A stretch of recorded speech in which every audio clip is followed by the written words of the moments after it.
Hi, remember this fascinator hat designed in my previous video of most trending designs for 2026? Yeah, it's trending already. Everyone is making it. Not because of I'm talking about it not because of the design itself, but because of the materials used. So let's go into the material critic. Senamy. This is one of the most popular materials used for this design, but it is not the best for it. Why?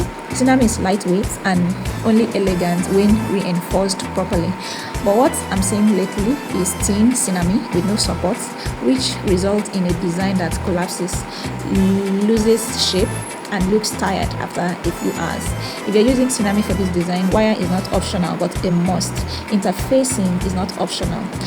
Senamy is not a lazy material. So let's talk about crinoline. Crinoline gives structure, volume, and drama, which is why many people run to it for this design. But at the same time, crinoline should be sculpted and not to overpower it. Now, Abaca Silk. Now, Abaca Silk is luxury, it's premium, it's refined. The problem is many designers are treating Abaca like Senamy, and that's a big mistake.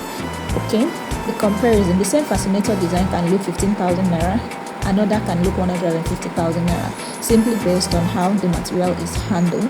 So here's the simple breakdown. Senamy needs reinforcement if you are using Senamy.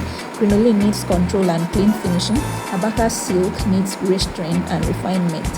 So trend following is easy. Material mastery is what separates designers from copycats.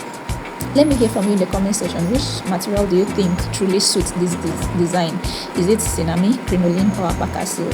Drop your thoughts in the comment section. Let's talk like designers. See you in my next video.